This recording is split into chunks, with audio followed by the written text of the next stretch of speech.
जय माँ ललितांबा। मैं ज्योतिष दैवज्ञ विशाल गुप्ता प्रस्तुत हूँ अपने YouTube channel astro Vishal Gupta. आज हम लेकर के आए हैं श्री यंत्र के गूढ़ रहस्य भाग 2। श्री यंत्र के विषय में ये द्वितीय श्रृंखला में आज हम चर्चा करेंगे इन बातों का। बाजार से हमें श्री यंत्र को खरीदते समय ज्ञान होना परम आवश्यक है। तो आइए जानते हैं क्या है वह बातें। सबसे पहले नंबर, यदि हम ताम्र पत्र पर बना हुआ श्री यंत्र ले रहे हैं तो एक तो हमने पिछली वीडियो में जो बताया कि तीनों रेखाएं यहाँ पर आकर के बंद नहीं होनी चाहिए, एक दूसरे से कनेक्टेड नहीं होनी चाहिए। दूसरा जो देखने योग्य बात है वो क्या है कि श्री यंत्र का निर्माण दो तरीके से होता है, एक तो ऊर्ध्वमुखी और एक अधोमुखी। तो जो ऊर्ध्वमुखी श्री यंत्र है वही गृहस्थियों के लिए अनिवार्य है। उसी से हमारे गृहस्थ जीवन में उन्नति होना संभव है जो ऊर्ध्वमुखी बना हुआ है। इसे महामेरु श्री यंत्र भी कहते हैं। लेकिन आपने देखा होगा कि ताम्रपत्र की प्लेट पर श्री यंत्र भी बाजार में उपलब्ध है। तब उसमें हमें जो देखना होगा वह यह देखना होगा कि उसकी रेखाएं उड़ेद करके बनाई गई हैं, उसको प्रेस करके दबा करके बनाई गई हैं, या फिर गोद करके बनाई गई, डॉट डॉट करके भी बनाई जाती हैं। कील वगैरह से कुछ लोग अपने हाथों से भी ताम्र की प्लेट पर निर्माण करते हैं, जिसमें लाइन अंदर की ओर जा रही है, लाइन में गड्ढे हो रहे हैं। तो जो गड्ढे वाला श्री यंत्र है वह श्री यंत्र हमको नहीं लेना, क्योंकि वही श्री यंत्र अधोमुखी है। तांबे की प्लेट पर आप ये देख सकते हैं तो सामने आपके यंत्र हैं। इन यंत्रों में जो यंत्र की आकृति का निर्माण किया गया है तो प्रेस मशीन के द्वारा दबा करके डाई से बनाया गया है। अब यह यंत्र जो सबसे बड़ी समस्या पैदा करेगा कि वो हमारे जीवन को निम्नता की ओर ले जाएगा, पतन की ओर ले जाएगा, शून्यता की ओर ले जाएगा, जो कि गृहस्थियों के लिए उचित नहीं होगा। इसलिए अब आप देखिए इस दूसरे यंत्र को, श्री यंत्र को देख सकते हैं। ये भी एक तांबे की प्लेट पर ही बना हुआ श्री यंत्र है। इसकी प्रत्येक धारी, प्रत्येक अक्षर उभरा हुआ है, उठा हुआ है, जैसे ऊपर से पेस्टिंग करके चिपका करके बनाया गया। तांबे के तार को गला करके, उठा करके, उभार करके एक एक लाइन, एक एक अक्षर बनाया गया है।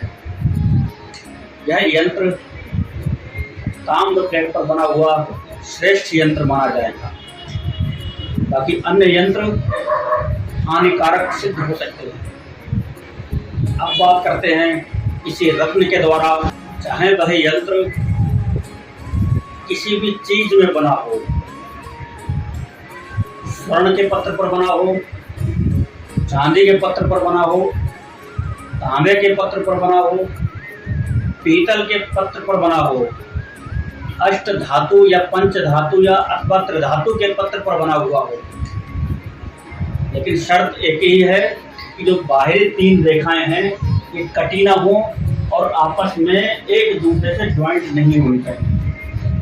दूसरी शर्त है कि प्रत्येक रेखा, प्रत्येक लाइन, प्रत्येक अक्षर, प्रत्येक अंक स्पष्ट रूप से उभरा हुआ दिखाई देना चाहिए। इसके बाद में जब यही यंत्र हम मेरु श्री यंत्र के रूप में लेंगे, वह चाहे स्फटिक का बना हुआ हो, पारद का बना हुआ हो, पीतल का बना हुआ हो, अष्ट धातु, पंच धातु अथवा त्रिधातु का बना हुआ हो, या फिर मरगज, मूंगा, माणिक्य, किसी भी कीमती रत्न का बना हुआ हो, अथवा काष्ठ का बना हुआ हो, उसमें भी रेखाएं गोद करके, उड़ेद करके नहीं बनानी चाहिए। उनमें भी एक एक चक्र का आवरण एक से ऊंचा होता चला जाए, जो मेरू का एक पर्वत का आकार ले ले, एक भवन के मंदिर की छत के नुमा, गुंबद के नुमा आकार ले ले, उभरता हुआ चला जाए। ये मेरू यंत्र सर्वश्रेष्ठ श्री यंत्र है। एक और बात मेरू श्री यंत्र में देखने वाली है, वह यह है कि जो मेरू श्री यंत्र होगा, उसकी सबसे टॉप पे जो बिंदु होगा, जिस त्रिकोण के ऊपर बिंदु होगा, वह त्रिकोण किसी कॉर्नर की ओर नहीं होना चाहिए। इस ओर नहीं होना चाहिए, मूल बिंदु नहीं होना चाहिए, इधर इधर अथवा इस ओर भी नहीं होना चाहिए। उसका जो ऊर्ध्व त्रिकोण जो है, मुख्य त्रिकोण जो है, तो पूर्व अथवा पश्चिम दिशा की ओर ही होना चाहिए। ये एक बहुत ही महत्वपूर्ण बात है कि त्रिकोण का मुख किधर होना चाहिए। तो उसका आधार पश्चिम में है, तो उसकी नोक पूर्व में है। उसका आधार यदि पूर्व में है, तो उसकी नोक पश्चिम में होनी चाहिए। इस प्रकार से श्री यंत्र आप देखेंगे। और एक बहुत ही महत्वपूर्ण बात मेरू यंत्र के विषय में, कि मेरू यंत्र नीचे से ठोस नहीं होना चाहिए, नीचे से पोला होना चाहिए। जैसे ये यंत्र है, इसको आप देख सकते हैं कि यह यंत्र अंदर से खोखला है, ऊपर से उभरा हुआ है और अंदर से खोखला है, जैसे कि मंदिर का गुंबद। अब कुछ वास्तुशास्त्री ऐसा मानते हैं कि जो खोखली मूर्तियां होती हैं वह शुभ नहीं मानी जाती, वह अशुभता प्रदान करती हैं, नेगेटिव एनर्जी उत्पन्न करती हैं। उनको यह समझने की आवश्यकता है कि श्री यंत्र में पंच महाभूत होते हैं।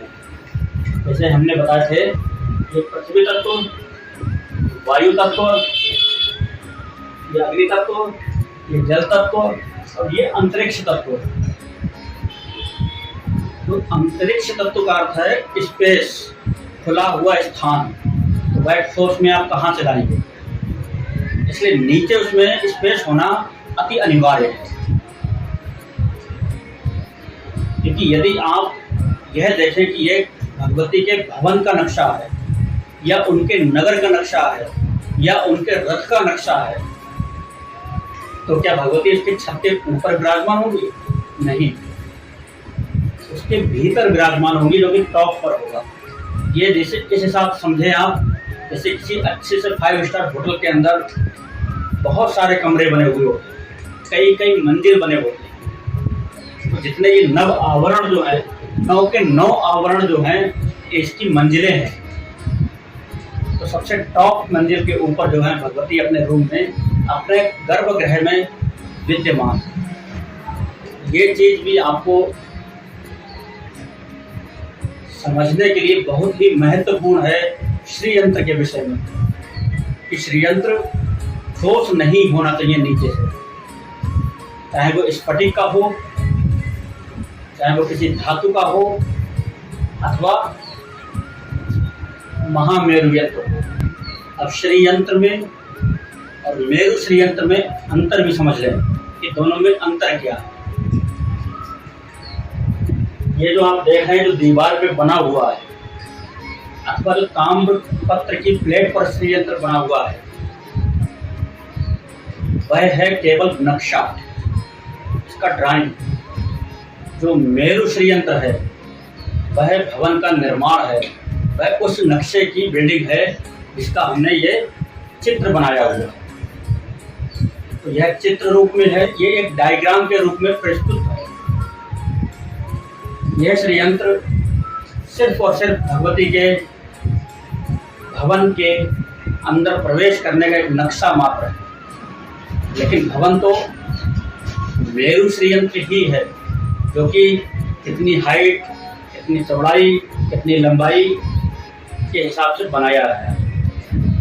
कौन से स्थान पर कौन सी देवी प्राप्त होंगी, वहाँ पर हमें कौन से मंत्र का उच्चारण करना होगा, इसकी सारी जानकारियाँ इस नक्शे में दी गई। लेकिन मेरु यंत्र वह बिल्डिंग है, वह भवन है, वह रथ का है निर्माण, जिसमें भगवती विराजमान है अपने समस्त शक्तियों के साथ, अपने समस्त साम्राज्य के साथ। आशा करता हूँ यह वीडियो भी आपको ज्ञान से परिपूर्ण लगी होगी, और ऐसा ज्ञान शायद जो किताबों में दुर्लभ होगा।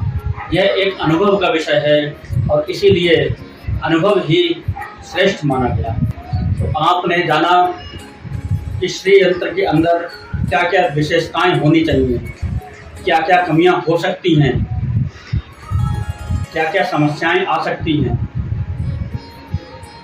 इसलिए कृपया श्री यंत्र को खरीदने से पहले अच्छी तरह से जांचें। जब इन सब चीज़ों को आप समझ लें, तब ही श्री यंत्र को अपने घर पर लाएं। धन्यवाद। जय मां ललितांबा।